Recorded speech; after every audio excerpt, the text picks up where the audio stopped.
More than 97,000 tech workers have been laid off in 2025. Amazon, Google, Microsoft, Meta have all been cutting employees this year. If you are in tech right now, you've definitely felt this uncertainty and anxiety. Maybe you've been seeing the headlines. Maybe one of your coworkers has been laid off and you are worried that you might be next. At the same time, on the other end of the spectrum, the job market for beginners looking to get their first tech role has seemingly become a nightmare. 36% of job postings are either fake or ghost jobs that companies never intend to fill. 81% of recruiters admit to posting these ghost job advertisements, and only 8% of applicants even get a response. So what is actually going on? Is a tech job market dead? And how should you be preparing? I'm Suleiman. I've worked in tech for over a decade, and today I run my own businesses in consulting, software, and education. I've helped more than 500 students learn cloud and AI. What I'm about to share with you goes against everything that you are hearing in the news right now, because there's something happening beneath this chaos that nobody's talking about. And understanding this difference will help you position yourself for the biggest opportunity that we have ever seen in a generation. Let me start with the harsh reality that has got everyone scared, because there's definitely some merit to it. Tech job openings crashed from a peak of 477,000 in 2022 down to around 200,000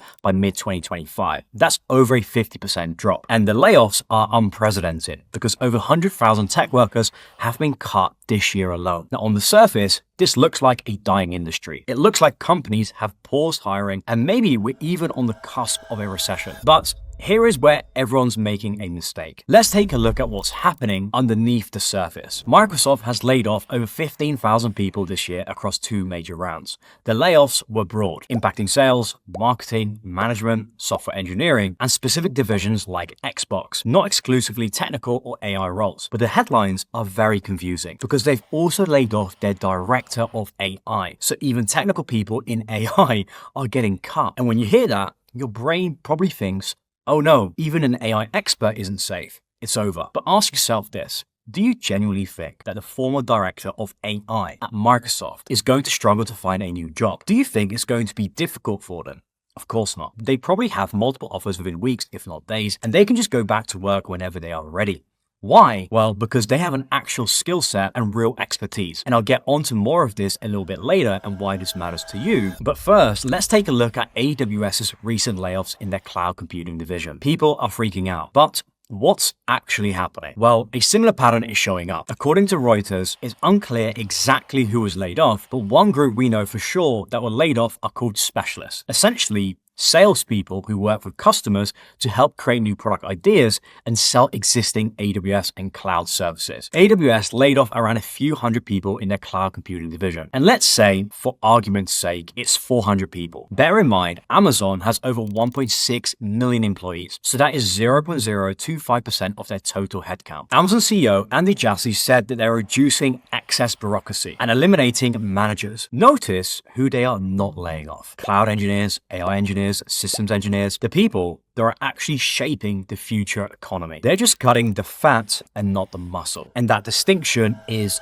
everything. Because here is what all of these layoff headlines are hiding. While companies are cutting some people, they are also simultaneously making the biggest investment in tech infrastructure that we have ever seen. The four largest tech companies alone are spending over $300 billion on AI and cloud infrastructure in 2025. And that transformation explains everything that seems contradictory about this market. Companies are explicitly saying that they're freeing up capital to invest in AI and pursuing operational efficiency. This isn't an industry that is shrinking. It's an industry that is shifting. Job postings for roles with AI in the title have increased 7x this year. They're cutting non-AI software engineering, management, sales, and even support roles whilst desperately hiring AI, cloud, and infrastructure engineers. The job market is hotter than ever in some areas whilst contracting in others. And this creates a tale of two markets. It's either brutal out there or you are in massive demand. And what I've realized is that it's not really random who ends up in which side of the market. There's actually a pattern. And when you see it, everything just makes sense. Everyone in tech, including me and you, fall into one of these three categories. And which category that you're in determines everything about your experience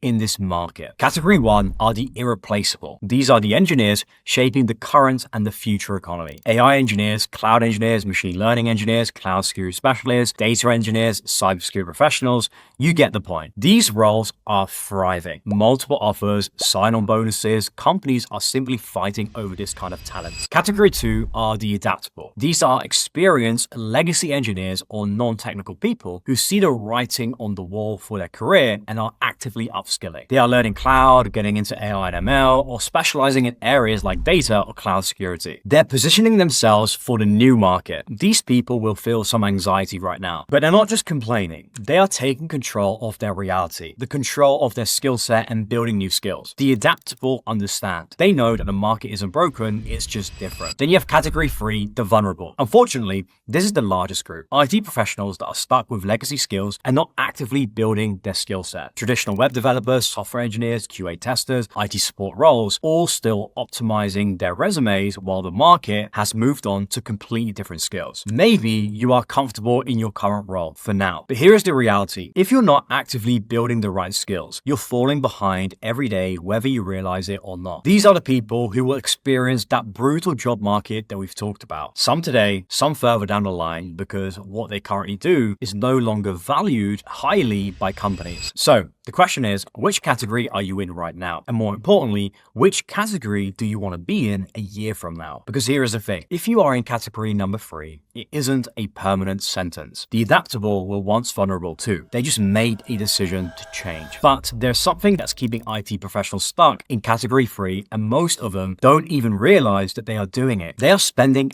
hours researching the job market, reading every layoff article, analyzing trends, debating whether tech is dead on Reddit and LinkedIn. It feels productive, doesn't it? It feels like you're gathering important information, like you're being smart and strategic. But while you're doing all of this research, ask yourself, what are you not doing? You're not acquiring the skills that companies are actually hiring for. You're consuming information about the market instead of building the skill set that the market demands. And the brutal truth is, a job market that you're not skilled for doesn't affect you. It's like checking Google Maps for traffic updates on a trip that you're never going to make. All of that research feels good because it gives you the illusion of progress without requiring you to do the hard work of actually changing. And that's what keeps people stuck in the vulnerable stage without realizing it. And it stops them from moving up to the adaptable and eventually the irreplaceable. The irreplaceable and the adaptable focus on building skills that the market values. The vulnerable are distracted. So what should we make of everything that's happening right now? Well, what we are seeing in the tech job market right now isn't anything new. The same thing happened when the world shifted from desktop software to websites in the late 90s. Back then,